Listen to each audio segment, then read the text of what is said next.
Hello friends, good morning. നമ്മുടെ Kerala TV സീരിയലിലേക്ക് എല്ലാവർക്കും സ്വാഗതം. അങ്ങനത്തെ അച്ഛൻ്റെ അരികിൽ തൻ്റെ മനസ്സ് തുറക്കാനായിട്ട് ശീതൾ ചെന്നു. പക്ഷെ അവൻ്റെ കൂടെ പോണോ മോളെ എന്നാണ് സിദ്ധു ശീതളിനോട് ചോദിച്ചത്. അപ്പോൾ ചില നേരങ്ങളിൽ മാത്രമേ അങ്ങനെയുള്ളൂ എന്നൊക്കെ പറഞ്ഞു. അപ്പോൾ അങ്ങനെ അതൊക്കെ കേട്ടപ്പോൾ വല്ലാത്തൊരു മാനസികാവസ്ഥയിൽ നിൽക്കുവാണ് നമ്മുടെ ശീതൾ. പിന്നെ വെയിറ്റ് ചെയ്യാം, പ്രശ്നം പരിഹരിക്കാം എന്നൊക്കെ നിന്റെ അമ്മ പറഞ്ഞത് കൊണ്ട് മാത്രമാണ് ഞാൻ എൻ്റെ അഭിപ്രായത്തിൽ നിന്ന് മാറിയത്. അല്ലെ നിന്നെ ഞാൻ അവനൊരിക്കലും വിട്ടുകൊടുക്കില്ലായിരുന്നു എന്ന് പറഞ്ഞത്. പിന്നെ നിന്റെ അമ്മ പറയുന്നതിൽ അനുസരിക്കുന്നത് നല്ലത്. എങ്കിലും നിന്റെ ഭാവിയെക്കുറിച്ചുള്ള കാര്യങ്ങളൊക്കെ തീരുമാനിക്കാനുള്ള പൂർണ്ണ സ്വാതന്ത്ര്യം അത് നിനക്കുണ്ട്. ആലോചിച്ച് മോള് തന്നെ ഒരു തീരുമാനത്തിലെത്താനായിട്ട് ശീതളിനോട് പറയണം. അത് ശരിയാണോ തെറ്റാണോ എന്ന് നമുക്ക് പിന്നീട് നോക്കാമെന്നൊക്കെ സിദ്ധു മകളോട് പറഞ്ഞു. അത് കഴിഞ്ഞ് സിദ്ധു അവിടെ പോയി. ശീതൾ ഇങ്ങനെ അതിനെപ്പറ്റി ആലോചിച്ചുകൊണ്ട് അവിടെ നിൽക്കുവാണ്. എന്തായാലും ആ ഒരു സമയവും സന്ദർഭവും കഴിഞ്ഞു. ഇത് കഴിഞ്ഞതിന് ശേഷം പിന്നെ കാണിക്കുന്നത് നമ്മുടെ സുമിത്ര അനന്യയുടെ വീട്ടുമുറ്റത്തെത്തി. അപ്പോൾ അനന്യയുടെ വീട്ടിലെത്തിയ സുമിത്രയെ കണ്ട് പ്രേമ ഞെട്ടി. നീയോ എന്ന് പ്രേമ സുമിത്രയെ കണ്ടപ്പോൾ ചോദിച്ചു. എന്താ പേടിച്ചു പോയോ? പ്രഹേദമൊന്നും അല്ല എന്ന് സുമിത്ര പറയാം. ജീവനുള്ള സുമിത്ര തന്നെയാ വന്നിരിക്കണതെന്നും പറഞ്ഞു. പിന്നെ നിങ്ങളൊക്കെ കൂടെ ചേർന്ന് കൊന്നതായിരുന്നല്ലോ എന്നെ. ദേ ഞാൻ മരിച്ചു എന്ന് നിങ്ങളെല്ലാവരും കൂടെ ചേർന്ന് പ്രചരിപ്പിച്ചു. എൻ്റെ മകനോട് പോലും നിങ്ങളൊന്നും സത്യം പറഞ്ഞില്ല. ഞാനതൊക്കെ അറിഞ്ഞു. നിങ്ങൾ അതും പറയും, അതിനപ്പുറവും പറയുമെന്ന് അറിയാവുന്ന ആൾ തന്നെയാണ് ഞാൻ. അതുകൊണ്ട് തന്നെ ഞാൻ അതിനെ ചിരിച്ച് തള്ളുകയാണെന്നും സുമിത്ര പ്രേമയോട് പറഞ്ഞു. പ്രേമ അന്നേരത്തേക്കും സുമിത്രയുടെ അടുത്തേക്ക് ഇറങ്ങി വരിക. ഓ, ഇത് പറയാനാണോ നീ ഇങ്ങോട്ടേക്ക് വന്നതെന്ന് ചോദിച്ചു. അല്ല, അനന്യയെ കാണാനായിട്ടാണ് ഞാൻ വന്നതെന്ന് പറഞ്ഞു. അപ്പൊ അനന്യ എന്തിനാ നീ കാണുന്നത്? അത് നിങ്ങൾക്ക് ഊഹിക്കാവുന്നതല്ലേ ഉള്ളൂ. നിന്റെ മകൻ എൻ്റെ മകളെ ഡിവോഴ്സ് ചെയ്യുമെന്നും പറഞ്ഞിട്ടല്ലേ ഇവിടെ നിന്ന് ഇറങ്ങിപ്പോയത്. കുഞ്ഞിനെയും കൂടെ കൂട്ടി. അത് അവൻ ചെയ്യാതെ പിന്നെന്തിനാ ഇവളുടെ കാല് പിടിക്കാനായിട്ട് അവൻ ഇങ്ങോട്ടേക്ക് വന്നതെന്നൊക്കെ പ്രേമ ചോദിക്കാം. നീ പറഞ്ഞു വിട്ടതായിരിക്കും അല്ലേ? നീ പറഞ്ഞു വിടും. അവൾ അവനെ പുറം കാലുകൊണ്ട് ആട്ടി പുറത്താക്കുക ചെയ്തത് നിനക്കറിയാവോ? വീണ്ടും കാല് പിടിക്കാൻ വേണ്ടി അമ്മയെ പറഞ്ഞു വിട്ടതായിരിക്കും അല്ലേ? നടക്കുകയല്ല, ഞാൻ അവളെ വിളിക്കുക. വീട്ടിലേക്ക് വാ മോളെ, എൻ്റെ അനിരുദ്ധ മോനൊരു ജീവിതം കൊടുക്കുന്നു പറഞ്ഞു നീയും അവളുടെ കാല് പിടിക്കാൻ പറഞ്ഞു. ശരി, അവളെ വിളിക്ക്. അവൾ എന്നെ പുറം കാലുകൊണ്ട് ചവിട്ടുവോ കെട്ടിപ്പിടിക്കുമോ എന്നൊക്കെ കണ്ടറിയാവല്ലോ എന്ന് പറഞ്ഞു. ഇപ്പൊ നിങ്ങൾക്കൊരവസരം കിട്ടി. നിങ്ങളത് മാക്സിമം ഉപയോഗിക്കുകയാണെന്ന് എനിക്കറിയാം. ഞാൻ ജീവിച്ചിരുന്നാൽ രണ്ടുപേരെയും അകറ്റാൻ നിങ്ങൾക്ക് കഴിയില്ല. അതുകൊണ്ടല്ലേ ഞാൻ മരിച്ചു എന്ന് ദീപു പറഞ്ഞത് നിങ്ങൾ ഏറ്റുപിടിച്ചതെന്ന് ചോദിച്ചു സുമിത്ര. എൻ്റെ മകനിൽ നിന്നും ഞാൻ ജീവനോടെ ഉണ്ട് എന്നുള്ള സത്യം മറച്ചു പിടിച്ചത് അതുകൊണ്ട് തന്നെ ആയിരിക്കില്ലേ എന്ന് ചോദിച്ചപ്പം അങ്ങനെയെങ്കിൽ അങ്ങനെ നീ അങ്ങനെ തന്നെ കരുതിക്കോ സുമിത്രേ. നീ എന്ത് കരുതിയാലും എനിക്ക് ഒരു പ്രശ്നവുമില്ല. പിന്നെ ഒരു കാര്യം ഞാൻ നിന്നോട് പറഞ്ഞേക്കാം. നീയല്ല ആര് വിചാരിച്ചാലും എൻ്റെ മോൾ ഇനി അനിരുദ്ധിൻ്റെ കൂടെ ജീവിക്കില്ല. അത് ഉറപ്പാണെന്ന് പറഞ്ഞപ്പം അത് പറയേണ്ടത് പ്രേമയല്ല അനന്യയാണെന്നുള്ള കാര്യം സുമിത്ര നേരം പറഞ്ഞു. അനന്യ മോളെ എന്ന് പറഞ്ഞ് സുമിത്ര അവിടെ നിന്ന് വിളിക്കുന്നു. അപ്പോഴേക്കും അനന്യതയെ ഇറങ്ങി വരുന്നു. സുമിത്രയെ കണ്ടപ്പോഴേക്കും അനന്യയുടെ ഭാവമൊക്കെ അങ്ങ് മാറി. ചിരിയും സന്തോഷവും ഒരു അത്ഭുതവും ഒക്കെ നിറഞ്ഞ് സുമിത്രയെ നോക്കിക്കൊണ്ട് ഇങ്ങനെ നിൽക്കുക. അപ്പോൾ പെട്ടെന്ന് സുമിത്രയുടെ മുഖം കണ്ട സന്തോഷം അത് വേഗം അങ്ങ് മാഞ്ഞു. എന്താ മോളെ, നിനക്ക് എന്താ പറ്റിയേ? നീ എന്തിനാ എന്നെ കണ്ട മുഖം തിരിക്കുന്നത് എന്ന് ചോദിക്കുകയാണ് സുമിത്ര. ഞാൻ മോളെ കൂട്ടിക്കൊണ്ടു പോകാൻ വേണ്ടി വന്നതാണെന്ന് പറയണു. അവിടെയാണ് മോളുടെ ഭർത്താവും മോളും ഒക്കെ ഉള്ളതെന്ന് പറഞ്ഞപ്പോൾ അനന്യ ഇങ്ങനെ തല കുമ്പിട്ട് നിൽക്കുക. നീ കഴിയേണ്ടത് അവർക്കൊപ്പമാണ് മോളെ എന്ന് പറഞ്ഞു. നീ എൻ്റെ കൂടെ എൻ്റെ വീട്ടിലേക്ക് വരണം എന്ന് സുമിത്ര പറഞ്ഞപ്പോൾ എന്തിന് എന്ന് അനന്യ ചോദിക്കാം. എന്നിട്ട് സുമിത്രയുടെ അടുത്തേക്ക് ഇറങ്ങി ചെന്നു. ഒരു കാര്യവും ഇല്ലാതെയാ എന്നെ ഒഴിവാക്കും എന്ന് അവൻ എന്നോട് പറഞ്ഞത്. എൻ്റെ കണ്ണുനീര് കാണാതെ എൻ്റെ കുഞ്ഞിനെയും അവൻ കൂട്ടിക്കൊണ്ടു പോയി. ഞാൻ എന്ത് തെറ്റ് ചെയ്തിട്ട് ആൻറ്റി അവൻ എന്നോട് അങ്ങനെ ചെയ്തത് എന്ന് അനന്യ ചോദിക്കുവാണ്. സുമിത്ര ആകെ ഞെട്ടിപ്പോയിട്ടോ. അയാൾക്ക് എന്നോട് സ്നേഹമില്ല എന്ന് എനിക്ക് മനസ്സിലായി. സ്നേഹം ഉണ്ടായിരുന്നെങ്കിലേ എന്നെ ഒന്ന് വിളിക്കുമെങ്കിലും ചെയ്യുമായിരുന്നില്ലേ, കൂട്ടിക്കൊണ്ടുപോകാൻ വരുമായിരുന്നില്ലേ എന്ന് അനന്യ പറയാം. പക്ഷേ അവൻ വന്നില്ല. അവസാനം അമ്മയുടെ നിർബന്ധത്തിന് വഴങ്ങി അവൻ വന്നു എന്ന് പറഞ്ഞു. സുമിത്ര അതൊക്കെ കേട്ടിങ്ങനെ ആകെ അമ്പരപ്പോട് കൂടി നിൽക്കുവാട്ടോ. ഇതൊക്കെ അവനവൻ തീരുമാനിക്കേണ്ട കാര്യങ്ങളല്ലേ ആൻറ്റി എന്ന് ചോദിച്ചു. മറ്റുള്ളവരുടെ നിർബന്ധത്തിന് വഴങ്ങിയാണോ ഇങ്ങനെയൊക്കെ ചെയ്യേണ്ടതെന്ന് ചോദിക്കുമ്പോഴും പ്രേമ ചിരിച്ചോണ്ട് നിൽക്കുക. മോളെ, അവനാണ് തെറ്റ് സംഭവിച്ചത്. അതിപ്പോ അവൻ അംഗീകരിക്കുന്നുണ്ടല്ലോ. പിന്നെന്താ, നിന്നോട് അവൻ ഒരിക്കലും അങ്ങനെ പറയരുതായിരുന്നു. അത് സത്യമായ കാര്യമാണ്. ഞാൻ മോളുടെ പക്ഷത്ത് തന്നെയാണ് എന്ന് കരുതി ജീവിതാവസാനം വരെ അതിൻ്റെ പേരിൽ അകന്നു കഴിയേണ്ടതായിട്ടുള്ള കാര്യങ്ങളുണ്ടോ എന്ന് സുമിത്ര ചോദിക്കുന്നു. അത് ചെയ്യുന്നത് ശരിയാണോ? അനന്യെ, തെറ്റുപറ്റി, ശരിയാണ്. അത് തിരുത്താൻ അവൻ ഒരുക്കമാണ്. അതിനൊരു അവസരം കൊടുത്തൂടെ? അവനോട് നീ ക്ഷമിക്കണം മോളെ എന്നും പറഞ്ഞു. എനിക്ക് വേണ്ടിയല്ല, സ്വരമോൾക്ക് വേണ്ടി നീ അവനോട് ക്ഷമിക്കണമെന്ന് പറഞ്ഞു. പ്രേമ അന്നേരം ഒരു പുച്ഛ ചിരിയൊക്കെ ചിരിച്ചിങ്ങനെ അവിടെ നിൽക്കുക. സുമിത്ര അന്നേരം അനന്യയ്ക്ക് അരികിലേക്ക് ചെന്നിട്ട് അനന്യയുടെ കൈകളൊക്കെ ചേർത്ത് പിടിച്ച്, നമുക്കെല്ലാം പറഞ്ഞു തീർക്കാം മോളെ, സ്വരയെ ഓർത്ത് നീ വരണം, വന്നേ പറ്റൂ. നീ കൂടെ ഇല്ലാത്തതിന്റെ വിഷമം സ്വരമോൾക്കുണ്ട്. അത്ര ദുഃഖിക്കുന്നുണ്ട് ആ കുട്ടി. നീ വരുമെന്നുള്ള പ്രതീക്ഷയിലായിരുന്നു അവളെ നീ കരയിപ്പിക്കരുതെന്നുള്ള കാര്യങ്ങൾ ഇങ്ങനെ പറയുവാണ് നമ്മുടെ സുമിത്ര. അപ്പോൾ എൻ്റെ മോൾക്ക് സുഖം തന്നെയല്ലേ ആൻറ്റി എന്ന് ചോദിച്ചപ്പോൾ, അമ്മ അടുത്തില്ലാത്ത മക്കൾക്ക് എന്ത് സുഖമാണ് മോളെ ഉണ്ടാവുക എന്ന് നേരം ചോദിക്കുകയാണ് സുമിത്ര. ഇത് കേട്ടപ്പോഴേക്ക് ഇങ്ങനെ ആ സ്വരയുടെ പേരും പറഞ്ഞ് അവളെ കൊണ്ടുപോകുമോ എന്നൊക്കെ പ്രേമയ്ക്കൊരു പേടി. അപ്പൊ പ്രേമ ഇറങ്ങിപ്പോടി എൻ്റെ വീട്ടിൽ നിന്ന് എന്ന് പറഞ്ഞുകൊണ്ട് നേരെ സുമിത്രയുടെ അടുത്തേക്ക് ചെന്നു. ഇനി ഒരു നിമിഷം ഇവിടെ നിന്നാ നിന്റെ മുഖത്ത് നോക്കി ഞാൻ വാതിൽ കൊട്ടിയടയ്ക്കുമെന്ന് പ്രേമ പറയുവാണ്. ഇത് കേട്ടപ്പോൾ അനന്യ ഞെട്ടി. വേണ്ടി വന്നാലേ ചവിട്ടി പുറത്താക്കും, ഇറങ്ങിപ്പോ ഇവിടുന്ന് എന്നൊക്കെ പറഞ്ഞപ്പോഴേക്കും അമ്മേ എന്ന് പറഞ്ഞ് അനന്യ വിളിച്ചു. എന്താ, നിനക്ക് ഇവളുടെ കൂടെ പോണോ എന്ന് ചോദിക്കുന്നു. കേറി പോടി അകത്തേക്ക് എന്ന് പറഞ്ഞ അനന്യയെ പേടിപ്പിക്കുവാണ്.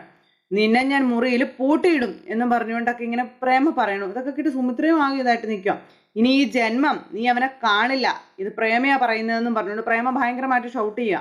ഒരമ്മയും മകനും വന്നിരിക്കുന്നു, ഇറങ്ങിപ്പോടി എൻ്റെ വീട്ടിൽ നിന്നും പറഞ്ഞുകൊണ്ടാണ് സുമിത്രയോട് ഈ പ്രേമ ഭയങ്കര ഇതായിട്ട് ഇങ്ങനെ സംസാരിക്കുന്നത്. സുമിത്ര ഇതൊക്കെ കണ്ടിങ്ങനെ നിൽക്കുന്നു. അനന്യ ഒന്നും മിണ്ടുന്നില്ല. വാടി ഇങ്ങോട്ടെന്നും പറഞ്ഞ് അനന്യയെ പിടിച്ചു വലിച്ച് അകത്തേക്ക് കൊണ്ടുപോയി പ്രേമ. ഈ സമയത്ത് സുമിത്ര ഇങ്ങനെ നിസ്സഹായതയോടുകൂടി അവിടെ നിൽക്കുന്നു. എന്തായാലും സുമിത്രയുടെ മുഖത്ത് നോക്കിയ വാതിൽ കൊട്ടി അടച്ചു ഈ പ്രേമ. ഇതങ്ങനെ ആ ഒരു സിറ്റുവേഷൻ കഴിഞ്ഞു. ഇതെല്ലാം കഴിഞ്ഞതിന് ശേഷം പിന്നെ കാണിക്കുന്ന രഞ്ജിത്ത് അടുക്കളയിൽ ജോലി ചെയ്യുന്നു. ലീവ് അതിനു വേണ്ടി അവൾ എന്തൊക്കെ കള്ളങ്ങളാ പറയുന്നേ, ഇനി അവൾ എനിക്ക് പണി തരുന്നതാണോ എന്നൊരു സംശയമുണ്ട് എന്നൊക്കെ പറഞ്ഞുകൊണ്ട് ഇങ്ങനെ തന്നെ നിന്ന് വർത്തമാനം പറഞ്ഞുകൊണ്ട് നിന്ന് കറക്കിയരിയുവാണ് ഈ രഞ്ജിത. അപ്പോഴേക്കും അങ്ങോട്ടേക്ക് നമ്മുടെ പൂജ വന്നു. ആൻറ്റി ഇതൊക്കെ ഞാൻ ചെയ്യാമെന്നും പറഞ്ഞു. അപ്പൊ നിന്നോട് ആരാ അടുക്കളയിൽ കയറാൻ പറഞ്ഞത്? മോള് ചെല്ലാൻ പറഞ്ഞു. ആൻറ്റി ജോലി ചെയ്യുക, ഞാൻ റെസ്റ്റ് എടുക്കുക അല്ലേ, നടക്കുന്ന കാര്യമൊക്കെ പറയാൻ പറഞ്ഞു. ഇതൊക്കെ ഞാൻ തന്നെ ചെയ്യാമെന്നും പറഞ്ഞുകൊണ്ട് നമ്മുടെ പൂജ നിർബന്ധിച്ച് രഞ്ജിതയുടെ കൂടെ നിന്ന് ഇതൊക്കെ ചെയ്യാൻ തുടങ്ങുന്നു. അപ്പൊ ഇതൊക്കെ കേൾക്കുമ്പോൾ രഞ്ജിതയ്ക്ക് ഭയങ്കര സന്തോഷം.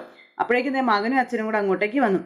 ആ എൻ്റെ പൊന്നോ, സാധാരണയായി അമ്മായിയമ്മമാർ മരുമക്കൾക്ക് വീട്ടിൽ പണി കൊടുക്കുന്നതാണ് പതിവ്. ഇവിടെ നേരെ വിപരീതമായി എന്നും പറഞ്ഞുകൊണ്ട് ഇങ്ങനെ പറഞ്ഞപ്പം, അത് അമ്മായിയമ്മയും മരുമോളും ഞങ്ങൾ അങ്ങനെ അല്ലല്ലോ എന്ന് നമ്മുടെ പൂജ പറയുക. അല്ലേ എന്ന് അരവിന്ദൻ അന്നേരം ചോദിച്ചു. രഞ്ജിത്ത് ഇങ്ങനെ തുറച്ചു നോക്കും. അന്നേരം അതെ ഡാഡി ഇന്നലെ സീരിയൽ കണ്ട ഹാങ് ഓവറിൽ പറഞ്ഞു അല്ലേ ഡാഡി എന്ന് പങ്കജ്. അതെ അത് തന്നെ എന്നും പറഞ്ഞിങ്ങനെ നിൽക്കുന്നു. അല്ല പൂജ, അടുക്കളയിൽ മമ്മയെ സഹായിച്ചോണ്ടിരുന്നാൽ മതിയോ, നമുക്ക് ഓഫീസിൽ പോകണ്ടേന്ന് ചോദിച്ചു. അന്നേരം പങ്കജ് ഇന്നേ 2 മീറ്റിംഗ് ഉള്ളതാണെന്ന് പറഞ്ഞപ്പം, പോകാൻ പങ്കജ്, ടൈം ഉണ്ടല്ലോ എന്ന് പറഞ്ഞു. എന്ത് ടൈം, താൻ വേഗം ഇറങ്ങാൻ നോക്കാൻ പറഞ്ഞു പങ്കജ്. അപ്പോൾ വൈകിക്കേണ്ട മോളെ, നീ ചെല്ലാൻ പറഞ്ഞു രഞ്ജിതയും. ആൻറ്റി ഇത് ഒറ്റയ്ക്ക് ചെയ്യണ്ടേന്ന് ചോദിച്ചപ്പം, എന്നെ സഹായിക്കാനായിട്ട് അരവിന്ദനുണ്ടല്ലോ എവിടെയെന്ന് പറഞ്ഞു. ഞാനോ? ഞാൻ ദേ പോവുകയാണെന്ന് പറഞ്ഞ് അവിടെ നിന്ന് ഒഴിഞ്ഞു മാറാനായിട്ട് അരവിന്ദൻ നോക്കിയപ്പം അവിടെ നിൽക്കാൻ പറഞ്ഞ് പിടിച്ചവിടെ നിർത്തി. എന്നിട്ട് പൂജയെ വേഗം ഓഫീസിലേക്ക് പറഞ്ഞ് വിടാനായിട്ട് നോക്കുക. എന്നിട്ട് ദേ ഭയങ്കര സ്നേഹപ്രകടനങ്ങളും സംസാരവും കാര്യങ്ങളും ഒക്കെ ഇതൊക്കെ കേട്ട് ഇങ്ങനെ രഞ്ജിതയുടെ കണ്ണുകളിലേക്ക് നോക്കിക്കൊണ്ട് നമ്മുടെ പൂജ നിൽക്കുക. അപ്പൊ ഇങ്ങനെ രഞ്ജിത് നോക്കുന്നു. എന്താ മോളെ ഇങ്ങനെ നോക്കുന്നതെന്ന് ചോദിച്ചു. എനിക്കിപ്പോ ആരും ഇല്ലല്ലോ അങ്കിളെ, ഇതുപോലുള്ള സ്നേഹമായ വർത്തമാനങ്ങളൊക്കെ കേൾക്കുമ്പോൾ ഇങ്ങനെ ഞാൻ അറിയാതെ നിന്ന് പോയതാണെന്നൊക്കെ പറഞ്ഞു. അമ്മ ഇതുപോലെ എന്നെ അടുക്കളയിൽ കയറാനൊന്നും സമ്മതിക്കില്ല, എനിക്ക് എൻ്റെ അമ്മ മാത്രമല്ലേ ഉള്ളൂ, സഹായിക്കാൻ ചെന്നാൽ പോവാൻ പറയൂ എന്നൊക്കെയുള്ള കാര്യങ്ങൾ പറഞ്ഞു. പലപ്പോഴും ഉച്ചഭക്ഷണം അമ്മ കൊടുത്തു വിടാറാ പതിവ്. അപ്പൊ രഞ്ജിതയും ഭക്ഷണം കൊടുത്തു വിടാന്നൊക്കെ പറഞ്ഞു. ഒരു നിമിഷം ഞാൻ എൻ്റെ അമ്മയെ ഓർത്തു പോയി എന്നൊക്കെ പറഞ്ഞപ്പോൾ രഞ്ജിത ഇങ്ങനെ ചിരിച്ചോണ്ട് നോക്കാം. അല്ല ഇതിപ്പോ രഞ്ജിത ആന്റിയെ വിളിക്കുന്ന പകരം രഞ്ജിതയെ അമ്മ എന്ന് മോള് വിളിക്കുവോ എന്നൊക്കെ ഇങ്ങനെ ചോദിച്ചു. അങ്ങനെ ഭയങ്കര ചിരി സന്തോഷവും. അങ്ങനെ ഒരു തരത്തിൽ രണ്ടുപേരെയും കൂടെ അവിടെ നിന്ന് പറഞ്ഞു വിട്ടു.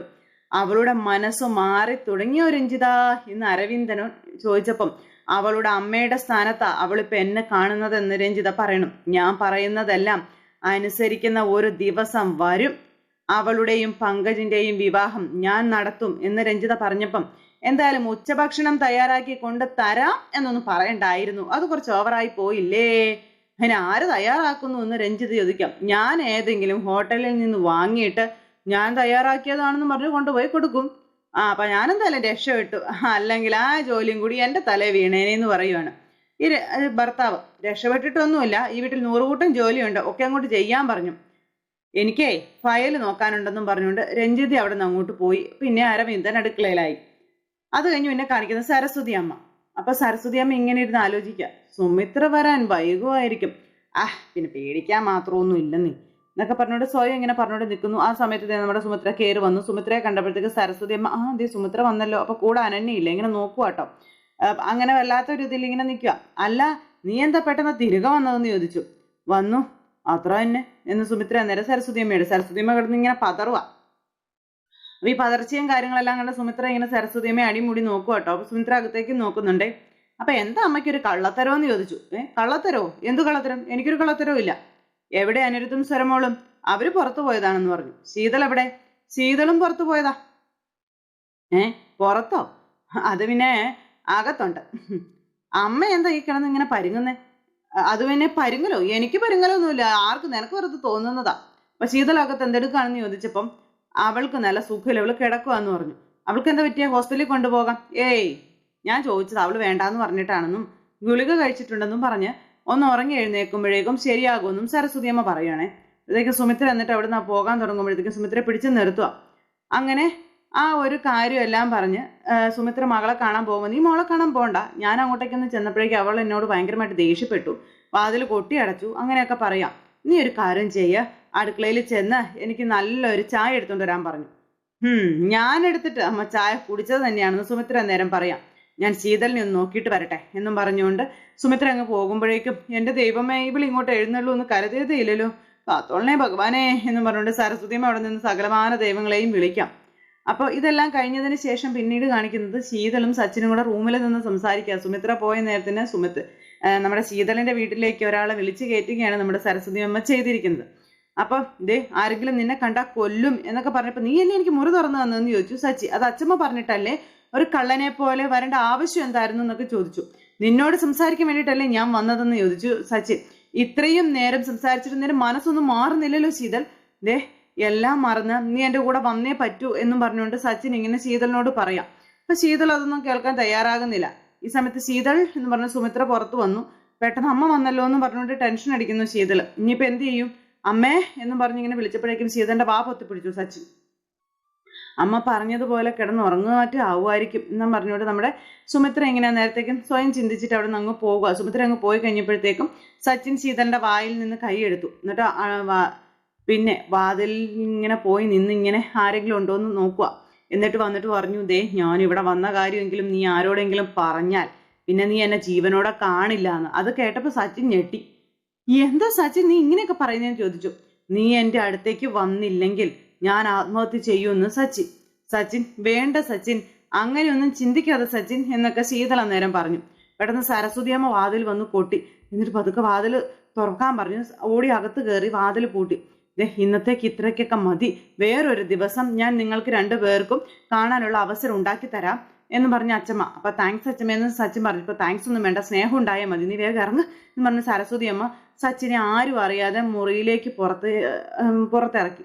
അപ്പോൾ ഒരു അമ്മയും മോളും വന്നിരിക്കുന്നു. നിനക്ക് എന്തിൻ്റെ കേടാടി, അവൻ്റെ കൂടെ പോയിക്കൂടായിരുന്നു എന്നൊക്കെ ചോദിച്ചുകൊണ്ട് ഇങ്ങനെ സരസ്വതി അമ്മ ഇങ്ങനെ പറയുവാട്ടെ ശീതളിനോട്. അതും പറഞ്ഞ് സച്ചിനെ ഇറക്കി വിട്ട് സരസ്വതി അമ്മ ഒന്നും അറിയാത്തതുപോലെ ഇറങ്ങി പോവുകയും ചെയ്തു. ശീതൾ അവിടെ നിന്ന് ഭയങ്കര കരച്ചിലും കാര്യങ്ങളും. ഇതൊന്നും സുമിത്ര അറിഞ്ഞതുമില്ല. ഇതെല്ലാം കഴിഞ്ഞ് പിന്നെ സുമിത്ര വൈകുന്നേരം ഇങ്ങനെ അതിൽ അങ്ങോട്ടും ഇങ്ങോട്ടും നടക്കുന്ന സമയത്ത് സ്വരയും അതുപോലെ അനിരുദ്ധും കൂടെ പുറത്തു പോയിട്ട് കയറി വന്നു. അച്ഛമ്മേ, അമ്മ എവിടെ? അമ്മ വരുമെന്ന് അച്ഛമ്മ പറഞ്ഞതല്ലേ, എന്നിട്ട് അമ്മ എവിടെ എന്ന് ചോദിച്ചു. മമ്മി വന്നില്ലേ എന്നൊക്കെ ഇങ്ങനെ കൊച്ചു ചോദിക്കുക കേട്ടോ. സുമിത്ര നേരെ ഒരു ചെറിയ പുഞ്ചിരിയോടെ കുഞ്ഞിനെ നോക്കിക്കൊണ്ട് ഇങ്ങനെ നിൽക്കുക. അപ്പൊ മമ്മി വരുമല്ലോ എന്ന് പറഞ്ഞു നമ്മുടെ സുമിത്ര. അച്ഛമ്മ ഒരു വാക്ക് പറഞ്ഞാൽ അത് വാക്കാണെന്ന് നമ്മുടെ സുമിത്ര പറയുക. അപ്പൊ അനിരുദ്ധ ഇങ്ങനെ നോക്കുക കേട്ടോ. മോള് ചെന്ന് ശീതളാൻ്റിയുടെ കൂടെ കളിക്കാൻ ഞാനും വരാമെന്നും പറഞ്ഞ് അങ്ങനെ നമ്മുടെ സുമിത്ര കൊച്ചിനെ പറഞ്ഞു വിടാൻ നോക്കുമ്പോൾ, എന്നെ ഒഴിവാക്കുകയാണല്ലേ അച്ഛമ്മ എന്ന് ചോദിച്ചു. അങ്ങനെയൊന്നും ഇല്ല, ഞാൻ പൊക്കോളാം എന്നും പറഞ്ഞ് പോകാൻ തുടങ്ങുമ്പോൾ, മോളെ നാളെ നമുക്ക് 2 പേർക്കും ഒന്ന് പുറത്തൊക്കെ പോയിട്ട് വരാൻ കേട്ടോ. പോകാലോ എന്നും പറഞ്ഞ് കൊച്ച് സന്തോഷം കാണിച്ചു. കൂട്ടിലടച്ചതുപോലെ ഇവിടെ തന്നെ എൻ്റെ മോൾ ഇരിക്കല്ലേ എന്നൊക്കെ പറഞ്ഞ് കുഞ്ഞിനെ ഭാഗത്ത് പറഞ്ഞു വിട്ടു. അത് കഴിഞ്ഞപ്പോൾ അമ്മ അനന്യക്കരികിൽ പോയല്ലേ എന്ന് അനിരുദ്ധ സുമിത്രയോട് ചോദിക്കാം. അമ്മ വിളിച്ചിട്ട് അവൾ വന്നില്ലല്ലേ എന്ന് ചോദിച്ചപ്പം ഇല്ലാന്ന് പറഞ്ഞു. മോനെ, നീ അവളെ കുറ്റം പറഞ്ഞിട്ട് കാര്യമില്ല, നീ അങ്ങനെയാണല്ലോ അവളോട് പെരുമാറിയത് എന്നിങ്ങനെ പറയുമ്പം അമ്മ എന്തിനാ അവളോട് കെഞ്ചാൻ പോയത് എന്ന് ചോദിക്കുന്നു അനിരുദ്ധ്. ഇങ്ങനെ താണു കൊടുക്കേണ്ട ആവശ്യമൊന്നുമുള്ള കാര്യങ്ങളില്ല. അവള് വരുന്നില്ലെങ്കിൽ വരണ്ട, അവളെ കൂട്ടിക്കൊണ്ട് വരണം മോനെ, വന്നേ പറ്റൂ. സ്വരമോൾ ഇപ്പൊ പോലും ചോദിച്ചത് നീ കേട്ടില്ലേ? അമ്മ എന്ന് വെച്ച് കാല് പിടിക്കാൻ പറ്റുമോ? എന്നിട്ട് പോയിട്ട് എന്തായമ്മേ? അമ്മയും മോളും ചേർന്ന് അമ്മയെ അപമാനിച്ച് വിട്ടില്ലേ എന്ന് ചോദിച്ചു. അവളുടെ അമ്മയ്ക്ക് വഴക്കുണ്ടാക്കാൻ എന്തിനാ അമ്മയെ നമ്മൾ വെറുതെ അവസരം ഉണ്ടാക്കുന്നത്? അമ്മയുടെ മുന്നിൽ മെക്കിട്ട് കയറാൻ ഒരവസരം നോക്കിയിരിക്കുകയാണ് അവര്.